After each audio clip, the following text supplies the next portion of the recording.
Well, let me tell you a little bit about this next session we have coming up that Ryan Smith is going to moderate. As we were planning this, I originally thought, well, we have these 6 nature champions who are all going to be here, and they were awarded last night. And I thought, well, why don't we have a panel to hear from them? And then the more I thought about it, well, why don't we have a panel to hear about the next generation of nature leaders? Because they're the people who are going to be carrying on this work and are doing this work now. And so we put together a panel of outstanding young nature leaders, and I'm going to turn it over to another one of those young nature leaders, another one of my graduates and good friend, Ryan Smith. Thanks, Neil. So we'd really like to have an interactive round table here. And so each of us is going to introduce ourselves, tell you a little bit about how we came into this conservation world. And I would like to add that I am probably, most likely, definitely, the oldest of the young leaders up here by a little ways. However, I came into conservation late. I actually really got started when I came here to law school at Drake and had Professor Hamilton and Professor Zwagerman and Dean Anderson for some of my classes, and really got interested in working on policy and just doing everything that I could. We also have a number of family farm operations, and so I became very interested in how agricultural law played into conservation work. So I am Ryan Smith. I'm with the Iowa Wildlife Federation. That's how I got into conservation work, and I'm going to pass it on to our panel. So Luke, go ahead and take it away, or I'll let you take this away. Thank you, Ryan. Oh, okay, great. Hey, can we give a round of applause for Ryan, because I really do look up to this guy. He's awesome. My name is Luke Hoffman. I'm the executive director of the Iowa Bicycle Coalition, which is a statewide organization in Iowa dedicated to ensuring that bike trails and the roads are safe and accessible for everybody. And I came into this work from Iowa Rivers Revival, another small but mighty statewide nonprofit dedicated to protecting our rivers and streams. And before that, I was at the Polk County Water and Land Legacy Campaign, which is really where my point of origin story for being here today starts. So I was the campaign manager for the Polk County Water and Land Legacy Campaign, which, as you heard earlier today, very proud that it passed with 81.3% of the vote, basically everybody except for those who vote no on everything.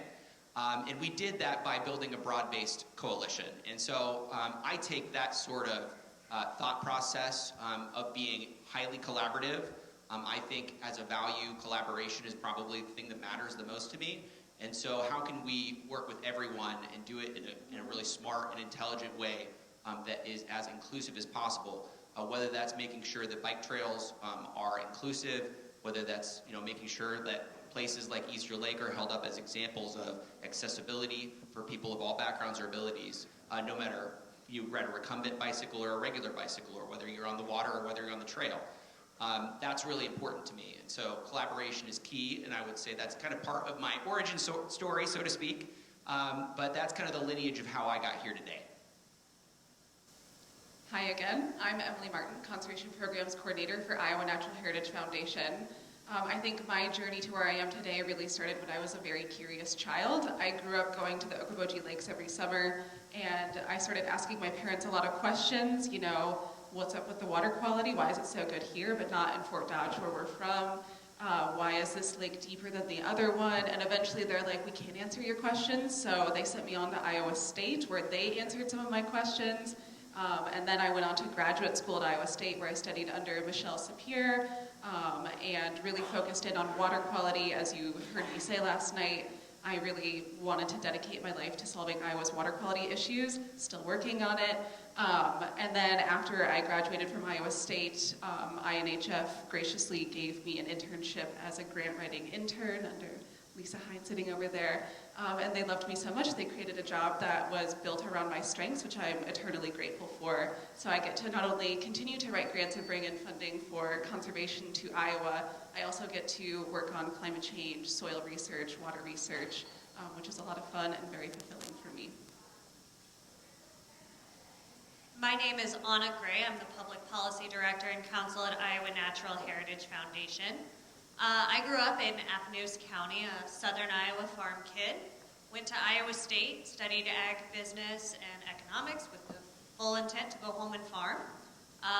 Along the way, I found myself kind of asking questions about our food, agricultural, and environmental systems, and I was not satisfied with the answers that I was getting. So it was a little bit by happenstance that I discovered that Drake had an agricultural law program. So I came to Drake, where I met Professor Hamilton, who's the one that introduced me to Iowa Natural Heritage Foundation. While I was a law student, I had an opportunity to do an internship with our land project director at the time, who's also an attorney, but always had an interest in public policy and working to help improve the laws that lawyers then get to practice. So after graduating from law school, I was fortunate enough to come on to Iowa Natural Heritage Foundation to take on some work related to public policy. Good morning, my name is Kate Zimmerman. I am the Executive Director for White Rock Conservancy, which is just about an hour and a half northwest of here. It's a 5,500 acre land trust, so please come see us. But my origin story starts way back when. So my grandparents instilled a very deep love of the land in me, taking me out on hikes and doing spring ephemeral walks, and really just made this deep love and passion for Iowa's nature. And so from about junior high on, I knew I was going to go into some form of conservation. And as with most young adults, I wanted to be the game warden or the conservation officer. And as I progressed through my education at Upper Iowa University, and I have to give a quick shout out, Kata, where are you at? One of my geology professors is here. Did she walk out? Okay. But it's part of those connections that I've really loved throughout my opportunities that I've had. So I've tried to create a very well-rounded background in conservation and doing lots of different internships. In fact, one of my favorite internships was with Seed Savers Exchange in Decorah when I was in college, and it was so fun to see them here as well. So then I've just pursued conservation very heavily as my passion, and creating these partnerships with people like Jay Gorsh with School of the Wild, with all of our public entities and nonprofits, and creating not only corridors for our wildlife in Iowa, but also creating corridors amongst all of our organizations. So that's why this is so incredible to have today, to create those partnerships, to create that support amongst each other, and to challenge Iowa to do better. Hi everyone, I'm Alicia Basto. I'm the Water Program Director at the Iowa Environmental Council. Similarly, I grew up in Adel, Iowa, just west of here, and my parents kind of instilled in me a love for public service and conservation and the outdoors. So my parents were public educators. My mom was a high school physics and chemistry teacher. My dad was a school psychologist. So I feel like I just kind of gained from them an appreciation for trying to give back in my community. And we also had the summers off, and so we would take big family vacations, and of course the most cost-effective vacation is going to a park. So we did a lot of summer trips to parks and really gained an appreciation for public spaces and outdoor opportunities and nature.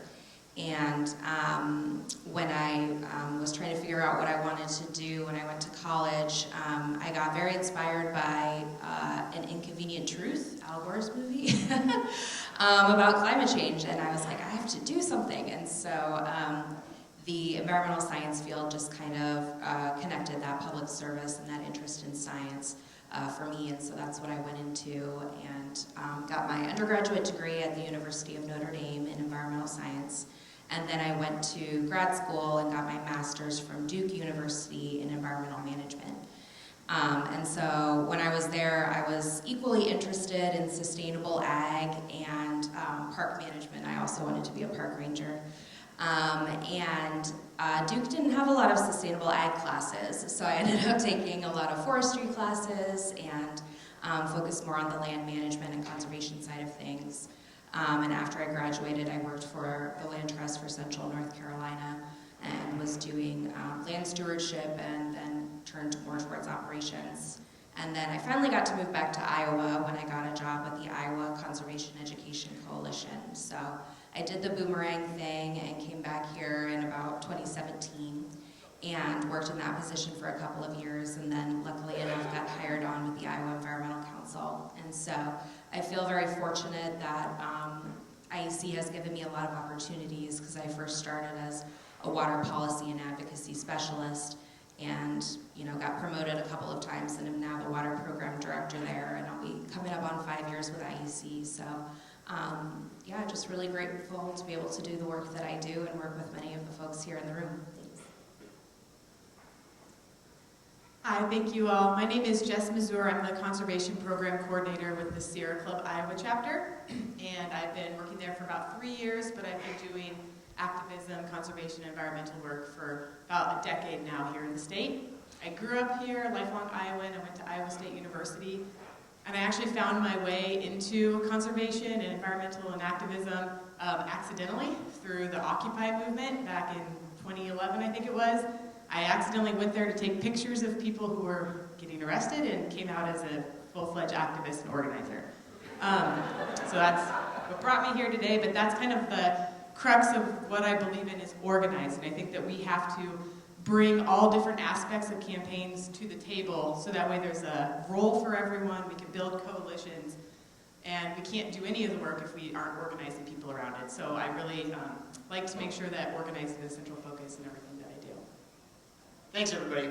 I also failed to mention that I started out at Iowa Natural Heritage Foundation. I was an Appleson Fellow. Anna was actually my boss, and it was a great experience. So, we'd like to open it up to questions.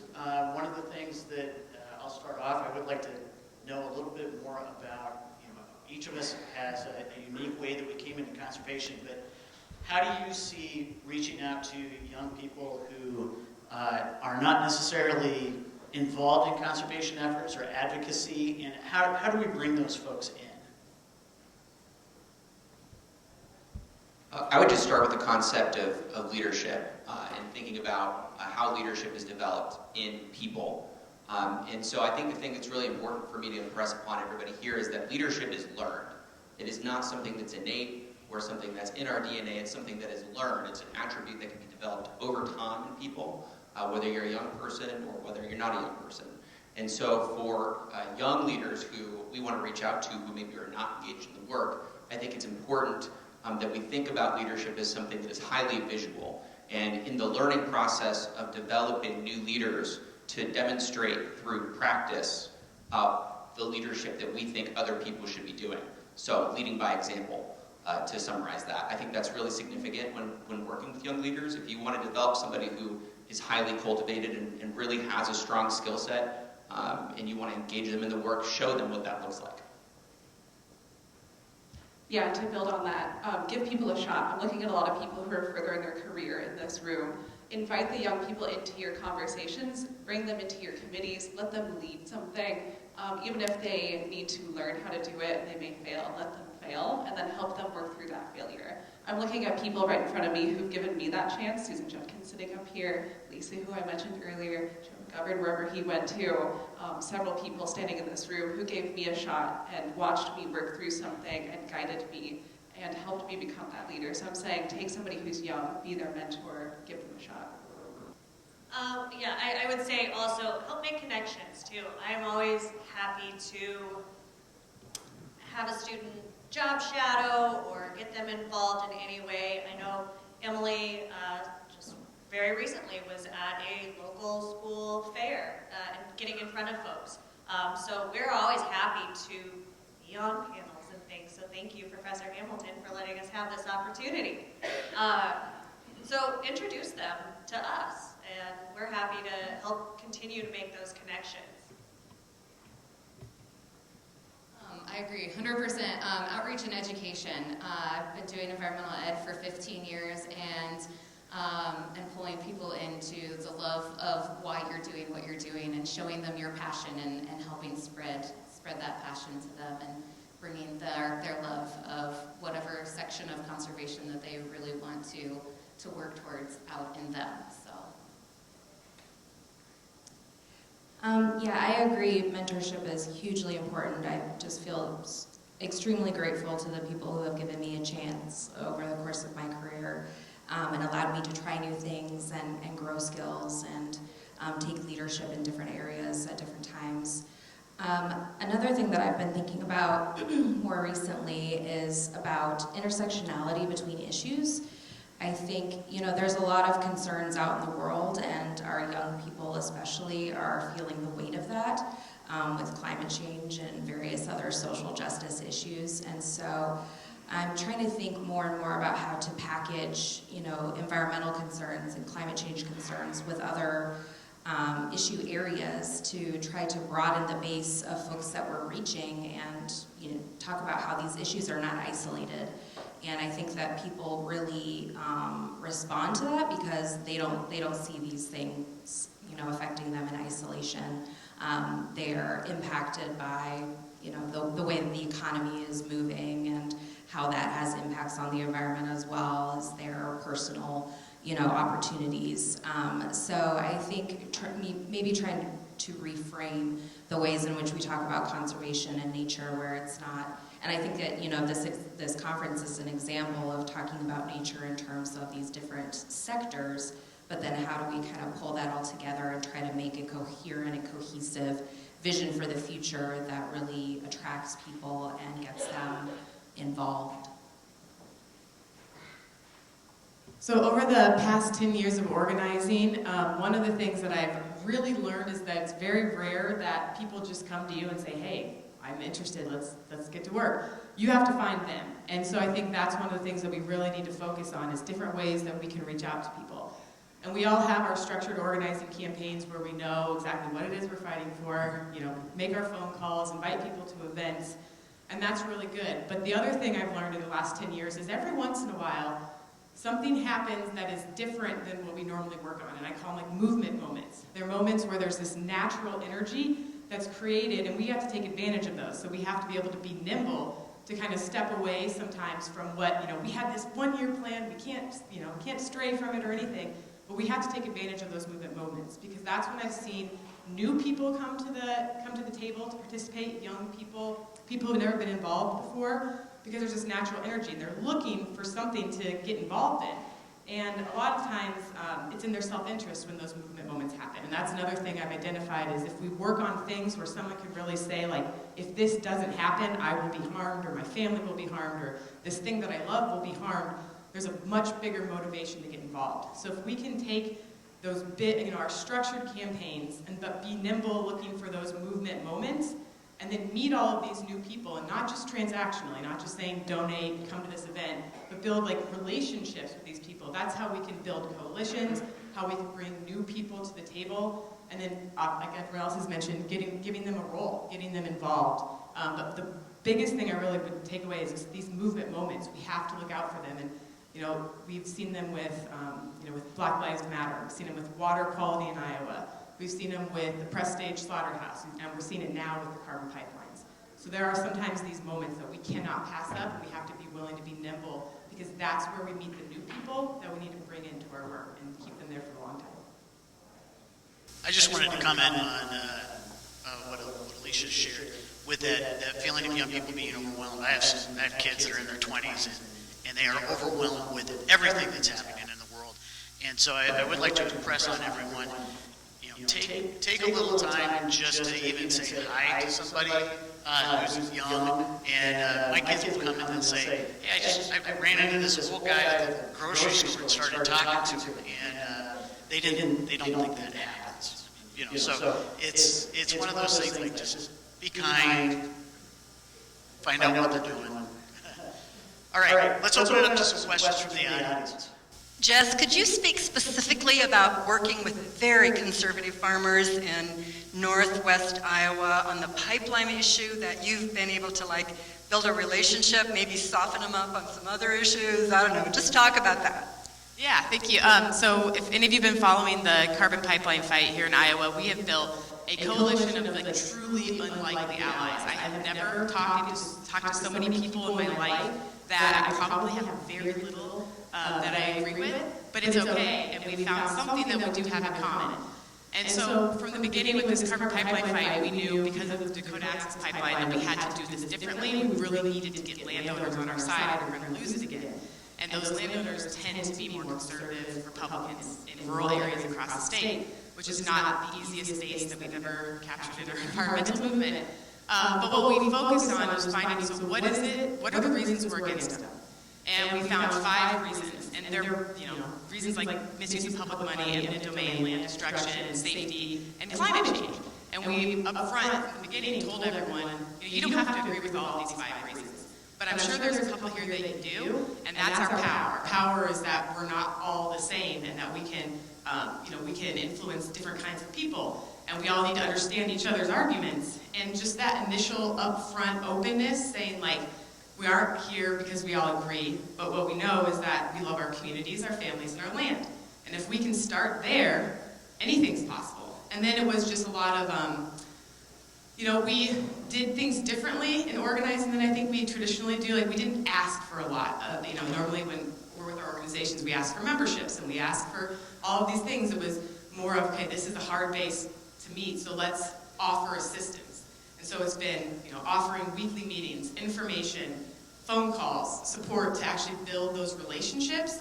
And now we're at a point where, I'm talking to Republican farmers all the time, and they call me up to say, hey, I'm going to my supervisor meeting, can you send out an email? And it's building this coalition and then recognizing, like I've already started to identify where are these commonalities that we have after the carbon pipeline fight is over so we can continue those relationships. So what do you have to say about all the special young people keep on being told? We keep on being told by all the speakers who are much older than me, to a Jersey of 21-year-old who does not know what she's doing, that I am official, you have to solve this, you have to solve that.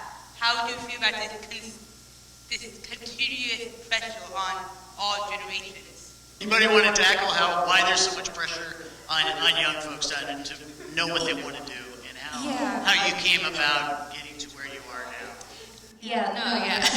So, big question. I think,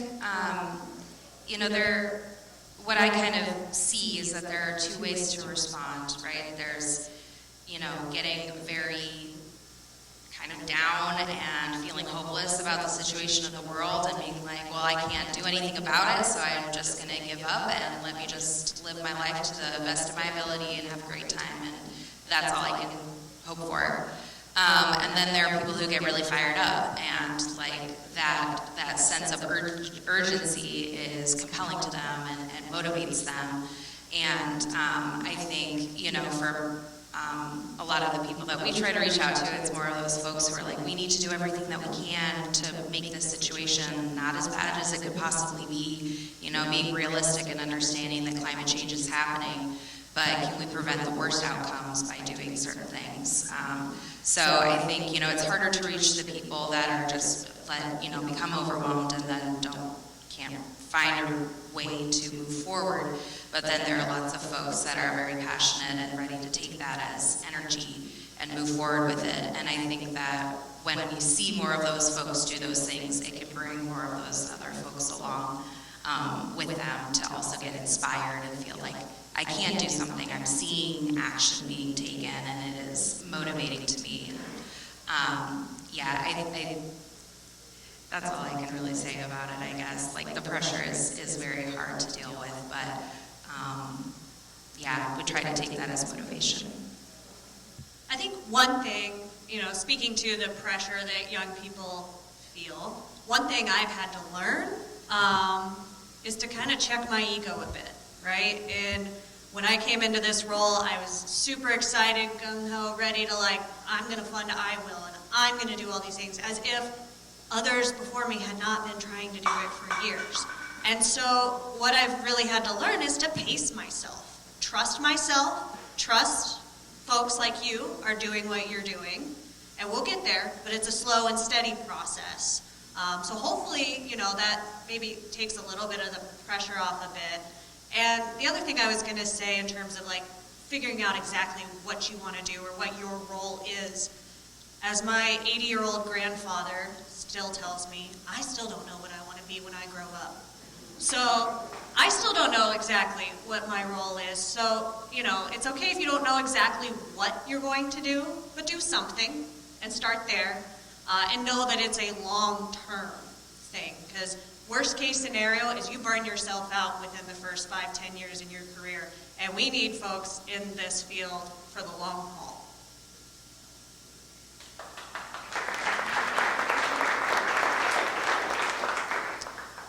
So one of the things that I think is really important in my personal and professional development, probably the number one thing, is relationship management.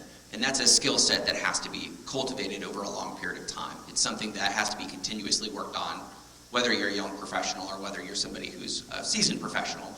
And so what I would encourage, especially young folks, to think about, but everybody in general, would be to how do we develop relationship management skills in young leaders? I think this is something that we have to be very intentional about.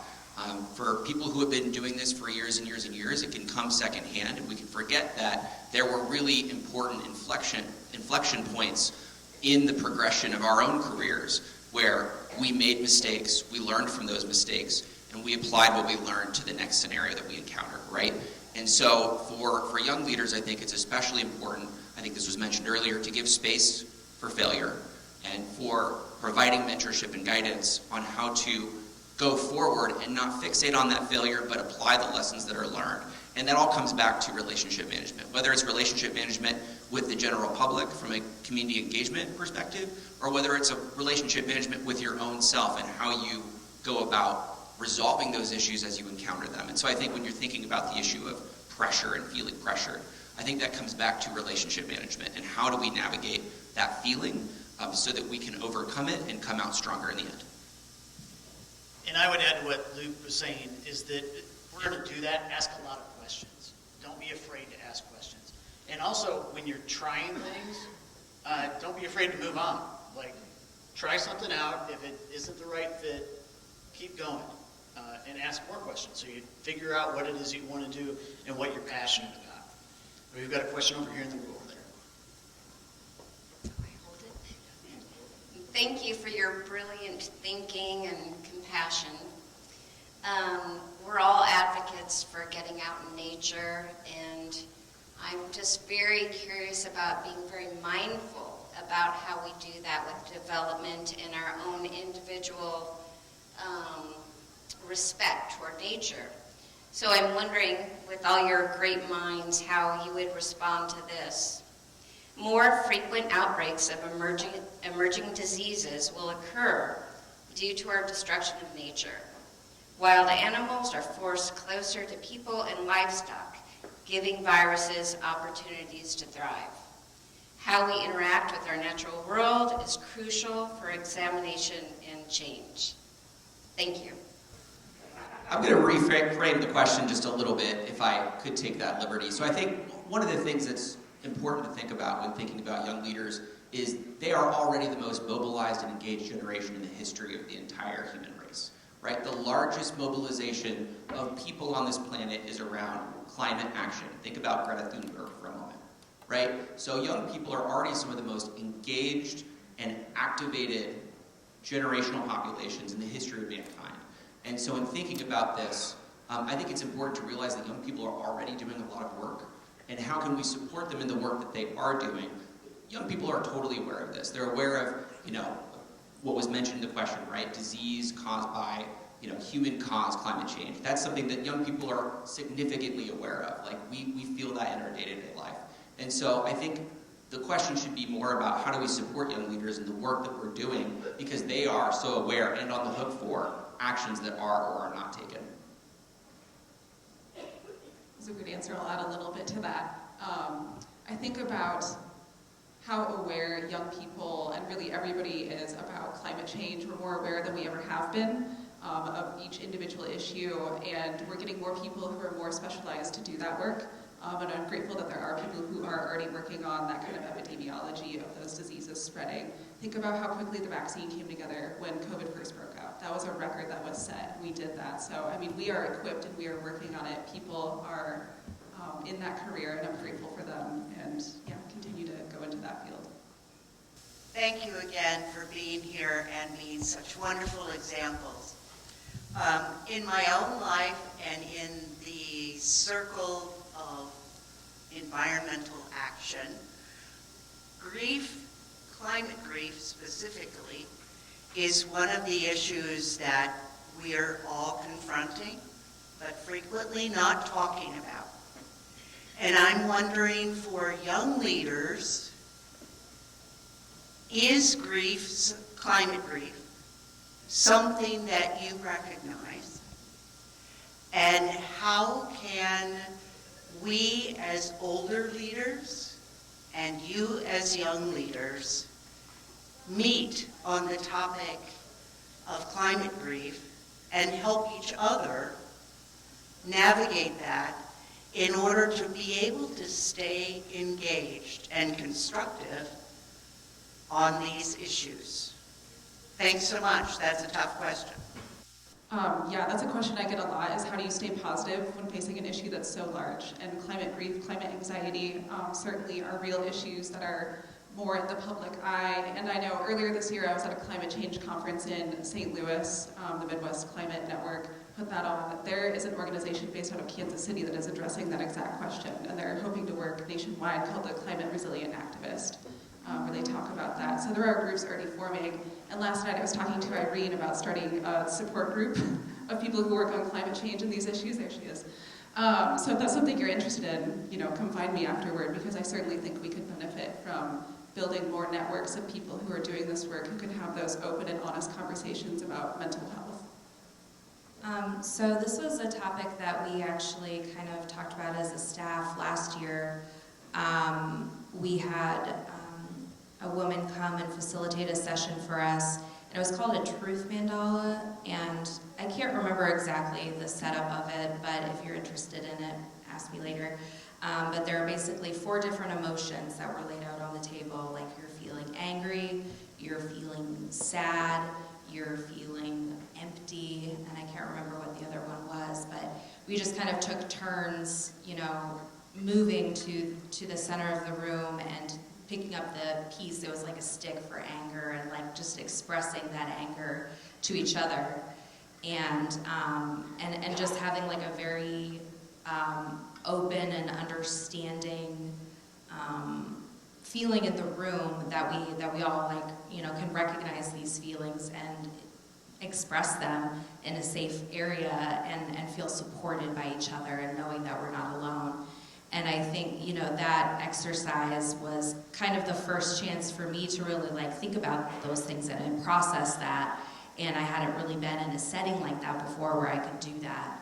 And being able to do that with my coworkers was very special and eye-opening. And so I think, creating space like that, among your colleagues or whatever group you're part of, could be a really good way to just kind of recognize all of that grief and those other emotions that go along with it, instead of just trying to ignore it and say, well, we just got to move forward and that's all we can do. Like, we can take time to say, this is really hard, and that is a common feeling. And I would definitely echo what has been said, and I'd also add that usually when a lot of people are feeling that grief stage on something that you really care about, a lot of times it comes from hopelessness, like a sense of hopelessness that there's nothing that can be done. And obviously we have to acknowledge grief and we have to talk about it and work through it, but I also think that the old saying is action is the antidote to despair. And so that's our job, is everyone in this room is some sort of environmental leader in your community, and we have to provide inspiration and provide things to do and provide big, bold ideas that inspire people to take action. Because we do know that this is an uphill battle and that it's a David versus Goliath fight forever, but we have to keep that hope, because without the hope, we get the despair. And so I think the things that I've found that really kind of keep people motivated and involved and not feeling the hopelessness is, one, just always having an action step. It's something that people can do, they can go to, even if it's weekly Zoom meetings, something that's just that they can be involved in. And then a community, building a community around a campaign. And then the really big thing I think that inspires people is we all know that the devil's in the details and we have to focus on all those little things, but it's the big, bold ideas that inspire people. And, you know, we might not win the big, bold idea, you know, the perfect thing that we'd have in the perfect world, but that's what inspires people to get involved. And then we focus on the details after. But I think those are some things that can just keep up hope and you know, keep people motivated to keep fighting, because we can't give up. Okay, I'm going to put a little pressure, I think, on everyone in this room, and I'm sorry that you're going to have to answer this question. But as we talk about and reflect on future relationships, I implore everyone to think about present and past relationships, especially among Indigenous communities. I'm curious, you guys, I think, would be good to answer this question because you're in very different, well-rounded areas of expertise. Have you involved any Indigenous resistance or any Indigenous communities in your work? And if not, what's been the holdback?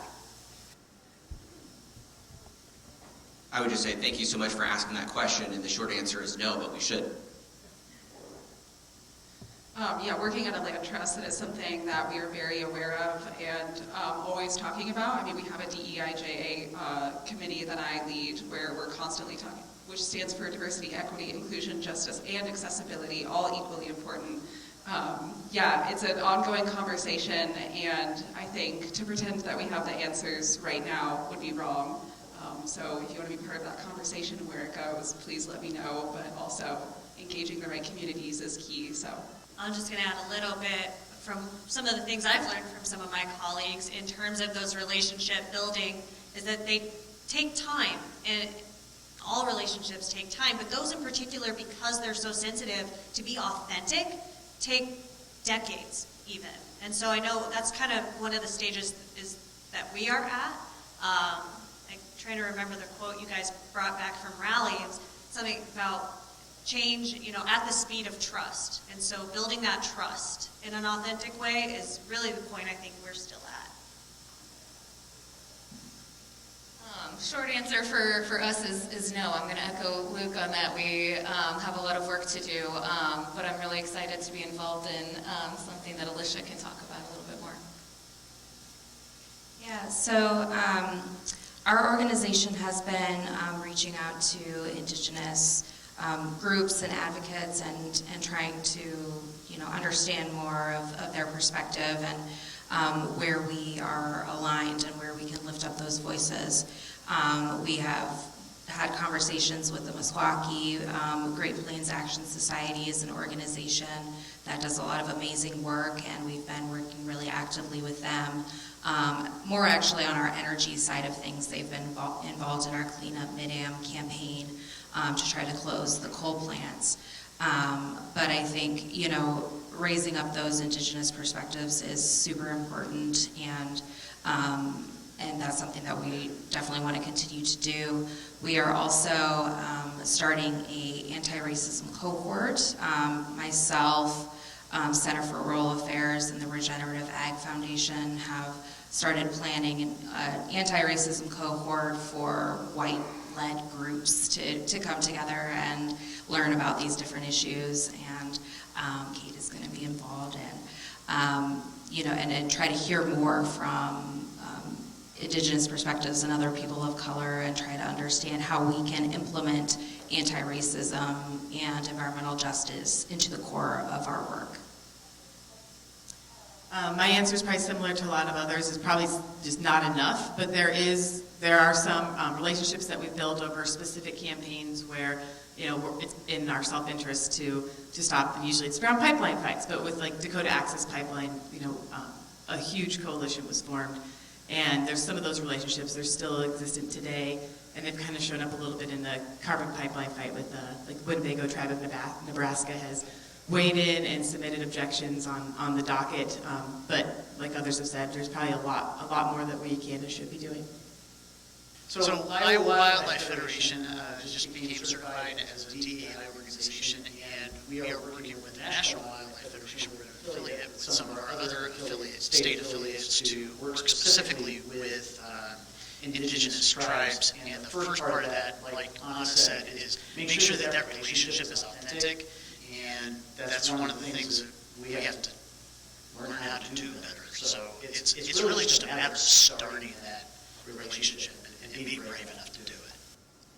Just want to add one example of an organization that I'll lift up that I think is getting a piece of this right. And so we might think about the question in the context of what you would call constituency-based outreach, right? So targeted outreach to marginalized communities. And so the Bike Library in Iowa City, I would lift them up. They're a 3-person staff nonprofit, but they have 50 volunteers who run 15 programs, including a program to reach out to the Latinx population in Iowa City to provide them with cost-free bikes. And so I think it's those kind of examples that we should be looking to emulate as far as how we conduct ourselves in the process of doing outreach to marginalized communities. Young people are more engaged in technology than what I am, certainly, and many of us. I need a 5th grader to tell me how to work things at home, I think. So across the generations, and then with new technologies coming up, AI and stuff, what are the most effective means for you in communicating your missions and the things you want to get across with people that you work with? I'll just quickly give the example of the Profiles in Conservation video project. I see a number of folks who are involved. Hey, Ryan, there's a question that's being missed in the back there. If we could get them, that'd be great. Thank you. Profiles in Conservation, which is a 15-part video series that we filmed over the course of Earth Week. This was Iowa Rivers Revival, and a number of folks who are profiled are in this room today. I'm looking at Jamie, I'm looking at Susan, we heard from Robin yesterday. And we used video as a way of reaching new audiences online. And I think this is something that's really significant. If you look at the market research of what cuts through the clutter of being online, being on social media, it is video, universally speaking. And it's both short video and long-form video. This is the thing that gets the most engagement and leaves the biggest impression in the sense that it sticks with you after you've consumed that content, right? Just to use market language.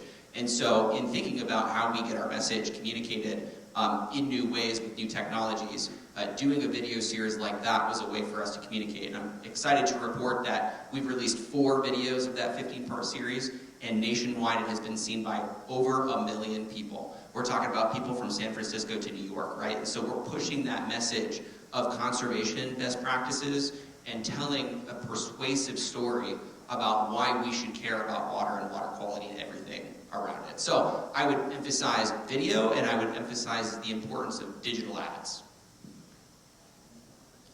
I'm going to promote my series that I run with Erica over there called Climate Change is Reals on Instagram. It's just a short form video where I act like Bill Nye the Science Guy, who's my hero and who I'd love to be someday, and talk about climate change, which is a very serious topic, but try to make it accessible to people and to reach a new audience. We've had a lot of fun making it together. Erica came up with that name. I think it was a stroke of brilliance there.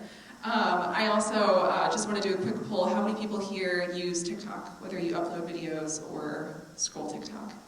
Raise your hand. Yeah, it's the young tables back there. I want to promote a series that's on there called Spooky Lake Month, run by somebody, I think her username is Geosaurus. She has people interested in limnology on TikTok. If you thought it was just for dancing, people are talking about in-depth lake history. So I think once we crack that nut, we'll have it figured out. So get on TikTok. So White Rock uses a variety of methods because our organization spans ages and generations. And so we do want to make sure that we're not excluding an older generation that isn't as used to the technology. So we still use paper formats for mailings and promotions and newsletters, but we also provide digital for those as well. And just like Luke said, some of our most prominent features are, of course, videos, because it gives people an idea of what we have to offer.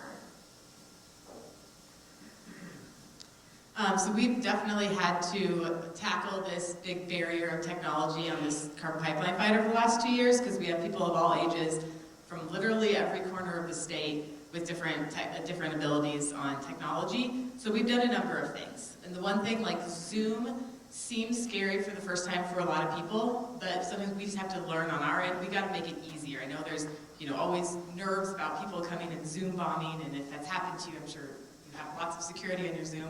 But one of the things we had to do for our weekly meetings with these landowners is no password required. Make it real simple. It's just click here, jump on. It's like thinking, how can you adapt your technology to make it easier for people? And then obviously, like using Zoom a lot has phone numbers, and that's a really good tool for people who don't have internet. And then one of the things we did that was kind of outside of the box, and this is the huge shout out to the 100 Grannies for a Livable Future out of Iowa City.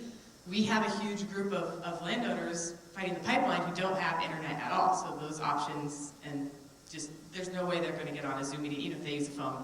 And so this group of grannies has decided that they are going to attend our weekly meetings and then once a month type up their own newsletter and mail it to a list of all the people we know who don't have internet. And so for the past 2 years, they have diligently sent out these monthly newsletters to landowners, and that's, I think, the reason why they haven't signed easements, is someone stayed in contact with them. So kind of thinking, how can you meet people at their level? And then the other thing is, Zoom is almost necessary when you're running statewide campaigns at this point. Like, you can't do all in-person things, which we try to do as much as possible. But at the Iowa Utilities Board meeting, Zoom was required to testify if you couldn't be there in person. And that was a huge barrier for some people, because there were still some people who hadn't figured it out yet. And so meeting someone where they're at, we drove to their house and we set up a computer. We even had one person wanted to make a statement by doing his testimony in his combine while he was, so, just meeting people where they're at and making it easy for them. And then I think that, after 2 years, I think we've got a bunch of Zoom experts now. All right, I got the mic. And thank you, Luke, for identifying me in the back. As a longtime activist, my activism started when I was young and saw civil rights things going on the television and the ways that, our brothers and sisters in the South had to fight for their civil rights. And it stuck with me. That's what, it wasn't so much nature, but anyway, then we went to the Vietnam War, then back to the land. And so my hope is in all of you who, when I looked at the bios and that, you're all from Iowa, I believe. And you're all either left and came back or you're stayed. And I think that's absolutely wonderful, because I think it's a hard place to stay these days, given some of the political landscape and the landscape with water and all of the problems that need to be worked on. And as an organic farmer of 50 years, those are issues that have really stayed with me, is nature. So one thing I want to say is thank you. And the other thing I want to say is that where I revive, a lot of people fell away on the wayside. It's like, oh, they used to be really active, but where are they now? And one of the ways that I think I maintained my ability to do this was to step back occasionally and not be involved, which is very difficult. But then I was a farmer, and I am a farmer, and I could go out in nature and let my thoughts go to the universe. And I could go out and I could prune trees, I could go and pull weeds. I think pulling weeds is about the most meditative way to, I love it. When the wet went, not in dry dirt, no, but when it's easy. So I think, grounding, being grounded in nature, and we're talking about nature here. And as I look back over the years of my activism, I feel very strongly that that's what kept me going and maybe can help you keep going. The other one thing I want to say too is I've been a mentor a lot, and it's a two-way street, which I really found out after a few years. And it goes back to the question about technology. All of my mentees that have taught me how to keep up on technology over the years. Now I'm kind of back away from TikTok. There's too much, diciness about a lot of things. But I do Instagram, I do, whatever I can. I feel like I'm pretty technically savvy, because my mentees have taught me, and I can go back to them and say, hey, how you do this, so I don't look. Can I have your permission to jump in at this point? Okay, thank you. I just want to pull out two things that I think were really significant from some of the things that you said. The first thing is that it's really hard for people to stay here. So let's just think about that for a second. So if you look at the research on talent attraction and retention, especially when you're thinking about college-age graduates as a category of our population here in Iowa, Iowa frequently, and this is true, U.S. News and World Report, just look it up, we are often in the lowest percentiles of the retention of college-age graduates. Think about it in this way.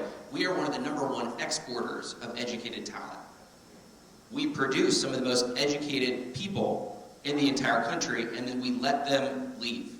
Or we encourage them to leave by not producing policies that would encourage them to stay, or not being as welcoming as we could be. And that's something we really have to think hard about and work on as a community. And so that's why inclusion and collaboration are all values that we should be thinking about in every interaction that we have with every population, but especially with young people, because they are leaving in droves. It is a crisis. We have a brain drain crisis in the state, and it's something that we need to think about.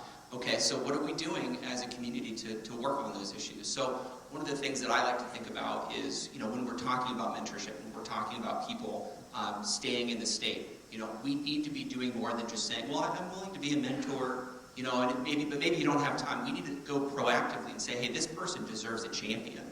This person deserves someone more than a mentor. Let's set them up with champions who are going to really activate networks on behalf of these individuals to get them to stay. I'm going to point out 2 people who are standing in the back. I want everyone to take a look at them right now. It's Mike and Karen, and those 2 will champion young leaders. I want to give them a round of applause. They absolutely deserve it, and I'll tell you why. I'll tell you why they deserve it. This year, I set them up with Ava and Katie and Amelia, 3 Green Iowa AmeriCorps students who had never really had an opportunity, never been given a chance. And I set them up with 2 champions who worked with them day in and day out, on the weekends, on holidays, picking up tons of trash, getting them hands-on experience, guiding them, mentoring them, and becoming their friends. We need more than mentors, we need champions if you want to keep people in this state.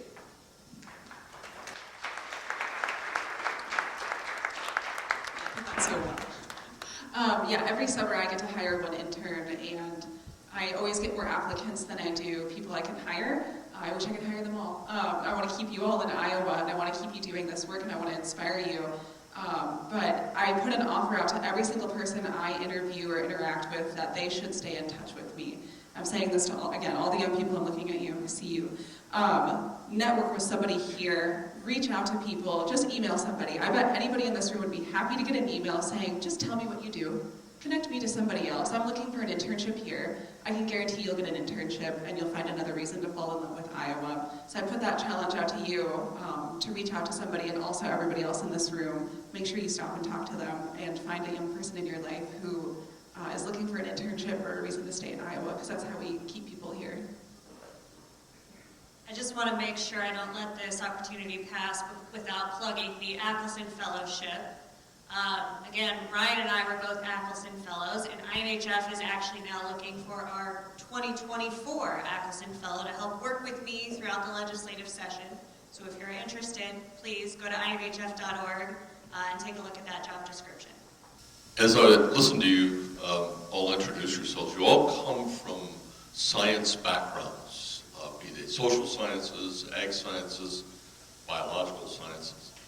Increasingly, and we saw maybe a bit of that this morning, but especially at the national level, but even at the state level, we're electing people to office who don't value science, who don't see it as a way of looking at the world.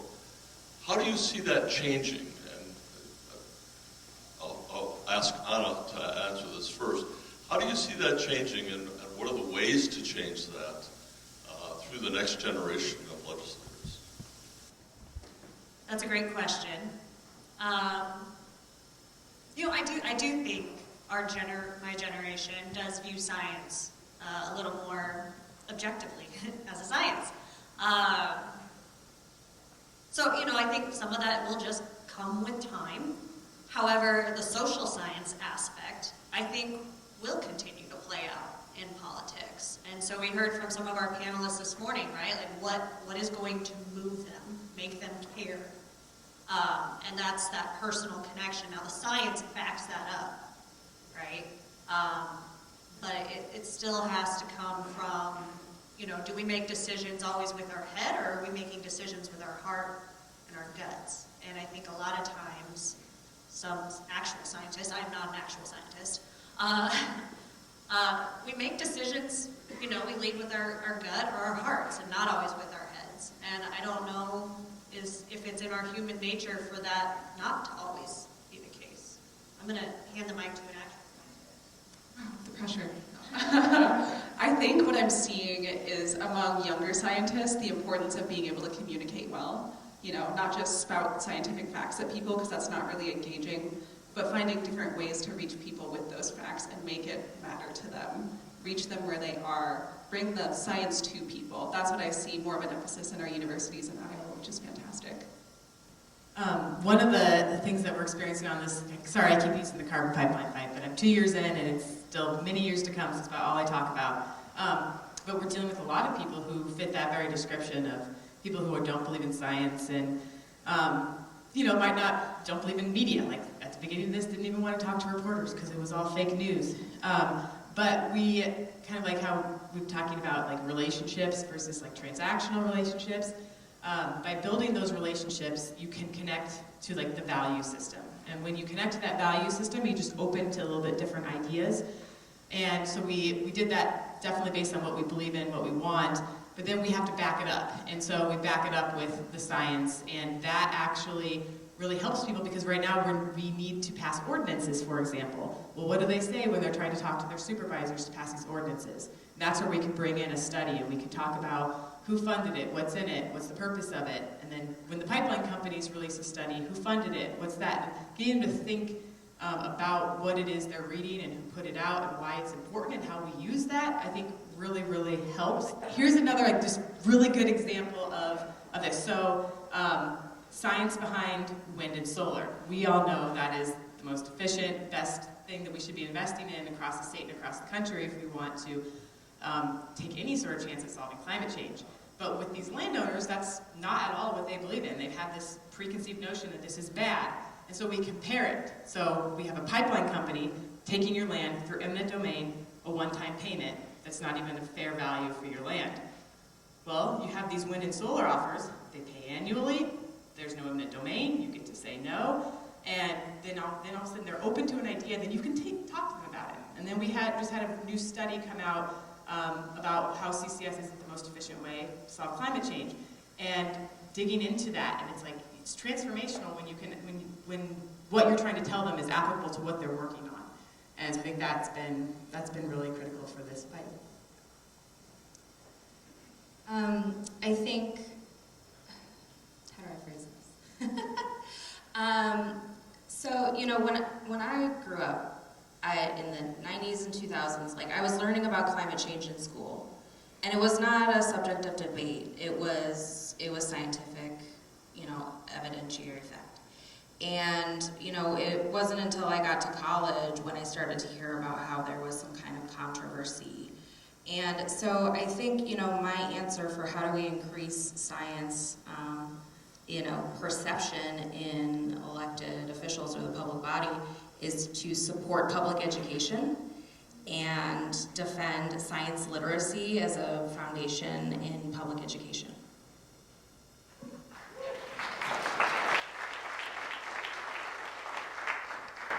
Spending most of my career in the public sector, the personal connections are huge. Get them out on your local properties. Get them out on your local, you know, county state parks. Get them out. My friend Molly Hansen, who used to work at Iowa Rivers Revival, she would take them on floats and show them their rivers. So get them out on your properties, get them out to your, you know, organizations and have that personal connection. I've got to thank Jim for asking that question. We talk about that a lot. I'm also a scientist in training. So I'm going to change my questioning a little bit, and we're being faced with censorship issues. Some of the folks that have been trying to get our message out have been called insurrectionists, eco-terrorists, and I'm thinking about the book situation in our state. Our first constitutional right of free speech. how can we continue to get our message out and not be taken to court with these kinds of issues? How do you answer that? So I was just going to quickly respond to the last question that was asked about, that was being asked about science, and just pass it off at that point. So I think from a political science background, I think the thing that's important to keep in mind is the concept of rational actor theory, which is the theory that everybody is acting rationally based on incentives within their own environment. And so thinking about influencing, especially like policymakers, for example, circling back to the flow idea, relationship building, how do we build authentic and real relationships with folks? If we want to influence them, we have to have real relationships. And so I think if you want to advance, the cause of science in terms of policy, I think it comes back to relationships still. My answer was along that line. And what I would say is approach things in good faith, in an honest, respectful way, and prove them wrong. If they think you're an eco-terrorist, prove them wrong by being a nice, respectable person and having an open and honest conversation. Another thing that I think is, what she said, is just don't be afraid. I think it is our right to speak out and voice our opinion. And you can always say little words like, I believe, it appears, it seems like, those little things, you can still get exactly what you want to say out with adding just a few words that, if you're really worried about some sort of lawsuit or anything. But the other big thing too is if someone's really threatening you because of what you're saying, it's because you're saying something they don't want to hear and you're probably making an impact. So you just need to get more people to say it, because then it becomes the common narrative. It's harder to challenge. So that at that point, that they're really pushing back on what it is you're saying, and maybe time to start broadening your base of people who are saying it. I think one thing we've heard throughout this conference was meeting people where they're at. And we hear that. But really think about, what does that really mean? And so it can be difficult to sit down in a conversation with somebody that is on the opposite side of that issue as you. And so that first conversation, a lot of times might just be actually listening and not saying much of anything, asking them questions and letting them, explain why it is they feel this way. Because when you start to peel back some of those layers, that's how you build those relationships. So it takes time, and you're not going to have one meeting and get somebody on board. That's just not going to happen. So truly, think about meeting them where they're at, what that actually looks like. As we get ready to break for lunch, I'm going to take us back to two things that we started with yesterday. Dr. Deming's with us. He wasn't with us yesterday morning. And so I'd like all the students or everyone who received a scholarship to attend to stand up again so everyone can see who all came and who all benefited from the generosity of our donors.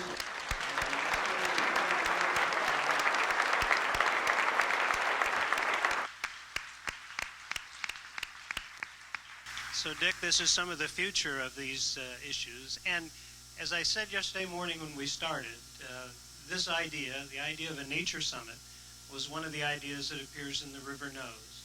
And the theory was, or at least my belief is, Iowa needs more imagination and more big ideas, like a low-high trail, like the Icon water trails, like a nature summit. And so I'd like each of you quickly to tell us what's your one big idea that if you could achieve it, you'd love to see. Okay, we'll make this quick. So my big idea, and this is something that I'm staking what I hope to be my legacy as the Iowa Bicycle Coalition Executive Director. I do not want to leave this position until it's happened, but it's the idea of having a Katy-like trail across the entire state of Iowa. And what that means is that if you go to Missouri, there's a trail that spans the entire span of the state. And so I would love to see in Iowa a trail like that because it creates jobs, it creates tourism, it attracts talent, and it retains talent in our state, and it helps develop a cultivated workforce. And on top of that, it builds mental health opportunities for people to be outside together in nature and have really fun adventures, right? And so I think this idea of a Katy Trail that would be completely along the entire span of the state would be really significant. My idea is both simple and somehow very complicated. I want to see a comprehensive climate change plan for the state of Iowa that everybody can get behind and addresses rural and urban communities. I know cities have their own, but before my career ends, please help me make that happen. I believe education is really at the root of everything, whether it's educating legislators, but that starts at the children, with our children. And I admittedly did not know about the Iowa School of the Wild until yesterday. And so I think my big idea would be continuing to infuse conservation and nature into our education and our culture. As we have heard repeatedly and as throughout our careers that Iowa is the most biologically altered state in the nation, I also think that means that we have so much potential. And so I would like to see Iowa create better corridors and reduce habitat segmentation.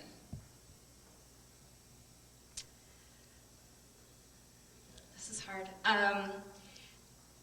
One of the things that I think about and talk a lot about is trying to reframe how we view the land here in Iowa, and reframing the idea that agriculture is the highest and best use of the land that we have here. I think what we really need to see is a cultural shift in the way that we view our land and the relationship with our land and our water, and make that more personalized and identifiable, and just kind of rebalancing the relationship that we have with nature and the views that we have about how we should be using our land. I know that's not something like that we can put into practice necessarily right away as a big idea, but I think that our laws and policies should reflect that, and that is what we should be pushing for. So mine is also not like a super tangible thing you can put your hands on, but I'm working on it right now, is I want to build a farmer environmentalist alliance in the state, because at the end of the day, I think we truly have so many of the same values and the same interests, and if we can get groups like Farm Bureau and all these other corporate ag groups out of the way, I think we'll find we have the exact same interests and needs and wants.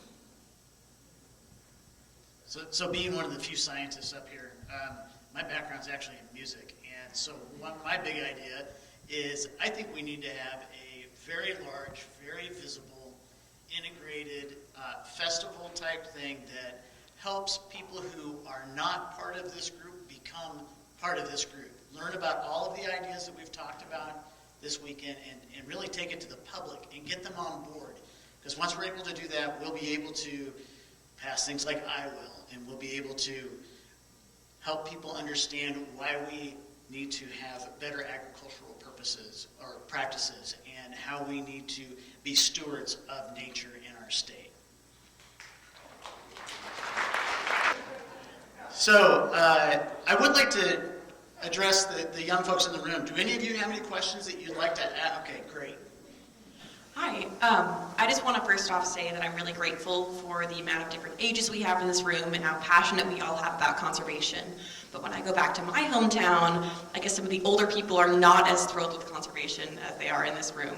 So I feel like a lot of pressure is put on me since I'm younger, and I feel like that I'm kind of tasked with the role of saving my community, and that's a lot of pressure. So how do you guys as young leaders kind of deal with that pressure, and how do you kind of redistribute it and make it clear that it's a community issue and it's not just on us because we're young? Is this thing on? Okay, great. So yeah, I think there's some reframing that we could do here with that. So I think part of the thing that you're experiencing is tokenization, being the young person who, you're the young person, so you're tasked with solving this problem, which isn't right because you didn't create it, right? That doesn't mean you can't be part of the solution, but I think the way to think about it is from that idiom that talks about, if you want to go fast, go alone. If you want to go far, go together. And so how can you turn that around when you're looked at and you're like, well, you're the young person, so you're the one who's going to get the TikTok for us, and you're going to go solve the climate crisis with TikTok. Sound good? Let's get a coalition going. Let's go ahead and talk about how we could work together across all the organizations and all the different constituencies and all of the different partners that need to be built, right? So thinking about it, how, again, this has been talked about, but broadening the base of partners that you have. It all comes back to collaboration. I think Anna said it well earlier too, that especially when you're young or new in your career, you feel like you have to fix everything in the first year. I know I felt that way. I was like, I am going to fix Iowa's water quality issues in 1 year. Let's do it. Okay, sorry guys. I think you have to learn where your place is, find your place. I know a lot of people I talk to are like, yeah, when I was in college or when I first started my career, I never imagined I'd end up here. And that's certainly true for me too. I never imagined that I'd get to sit up here and talk to you, but it's cool that I do get to. I think you have to find your spheres of influence as well, that likely you can influence your parents or maybe people that you're friends with in your hometown and start from there. And also remember that sometimes it feels like you're alone, but as somebody pointed out, there are sometimes people have to step back from working on this stuff. And your passion may be what brings them back in. So look for those people who are already doing the work, who've been around for several decades doing it, and remember that they're out there. They just may need somebody to bring them all back together. I would say sorry. Just mine's really quick. Persistence and consistent messaging. Like they all said, it's not going to happen immediately, and you're not going to change people's minds right away. But continue to work on it. Be persistent and be consistent. One of the things that I like to think about is trying to make, again, using the phrase where people are at, connecting with them on the issues that they care about. So your reason for wanting to defend this park might not be the same as someone else's interest in those parklands. So what do they care about? Do they care about their grandkids, their family, their ties to the land? Do they like fishing? Do they like clean water to drink? Just kind of reframing the conversation in terms of their interests and their values can be a really powerful tool because, as you heard the legislators up here earlier, they might not necessarily care about your story, so how do you try to frame it in a way that is actually going to activate them in their own context for it? I think just kind of something I was saying at the beginning is we have to really look for those movement moments. I think those movement moments are critical to keeping the energy up and bringing new people in and activating people who've never been active before. So I think we really need to look for those moments and activate new people because we can't all be at 100% for the rest of our lives. We do have to take breaks. And I think that takes a lot of pressure off of the people consistently doing the work when you can grow your base. And so I always think of we can make change with our structured organizing, but eventually you hit this wall, and then you have a movement moment, and more is possible. And then you're working, and then there's a movement moment, and you slowly get there. And I think we will burn out, and the pressure is on us if we do not grow. And that's where we grow, is when you find something that's inspiring a whole lot of people to take action. And usually when something like that happens, it's a very diverse group of people, young, old, urban, rural, anything like that. So my question is kind of about making the job sector, I guess, more accessible to everyone. Because as a 20-something that is very overwhelmed by the climate crisis, I'm also overwhelmed by finding a job, and I think a lot of us are. And we keep hearing about finding mentors and finding these connections, and I think that that's very good advice, and I think that that's things that all of us in this room are trying to do. However, there are people in this room, like my friends, that have to work 3 jobs like I did this semester and don't have time to be at these sorts of things, and they can't make those connections as easily, even if they do try really hard. And those people that are marginalized can't do those things. So how are you kind of trying to make the accessibility of jobs better for young people, as I'm sure you've kind of experienced those troubles as well? Coming from an organizing perspective, you cannot have enough organizers, and I think we as a movement and as a state, we need to invest in that. If we're going to reach out to people to accomplish the things that we want to do, that is not something one person can do. To build relationships with 1,000 people requires a lot of people. So I think that's a choice that we all have to make as leaders of our organizations, is rethinking our budgets. How do we bring more people in to do some of the critical work like organizing? Because we very much as a movement, we prioritize legal, we prioritize research, we prioritize communications, but one of the entry-level places for young people to get involved in activism is organizing. And then they tend to find where they're housed, whether they really like the communication side of it or whether they really like organizing or door knocking. Who knows what it is that they're interested in, but that's a huge entry-level place in our movement is organizing, and we have to prioritize that, and we have to put money towards those positions so we can bring more people in. When I graduated from grad school, I think I had moved 9 times in 3 years because I was in a bunch of different short-term positions. I was doing AmeriCorps, I was in term-limited positions, because those were the only things that were available to me because I didn't have work experience. So I feel you. It is so hard. I think that one of the things that I have found is that you either have these really entry-level jobs and you have like short-term positions that don't really allow for growth or progression, or you have these very high-level jobs.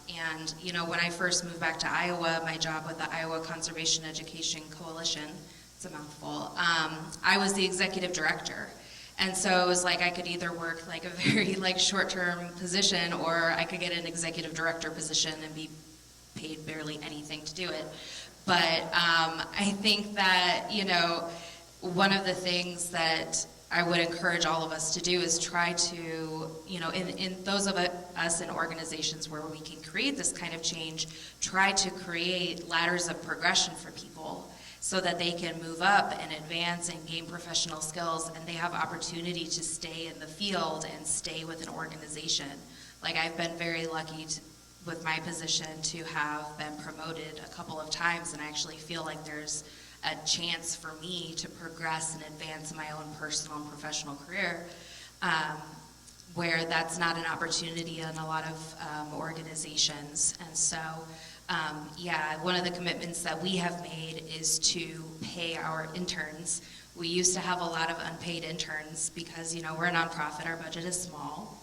We can't afford a bunch of, you know, paid internships, but the people that could take unpaid internships are in a position of privilege where they're able to do that. So we've made a commitment to pay our interns to make sure that we can get a very diverse applicant pool and provide opportunities for people. But I will say that that has been hard to find the funding to be able to do that, but that's something we really want to maintain. And, you know, one of my goals as, you know, in the position that I'm in is to try to help people that come into our organization move up and gain responsibilities and find a ladder of progression for their careers. I'll make a quick point. Also think about, I do think, one, that there are a lot of opportunities to get involved in this field, but even if it doesn't happen for you right away, be thinking about the skills that you are building that then maybe you can later transfer into a field related to conservation, because we have a chief financial officer on our staff.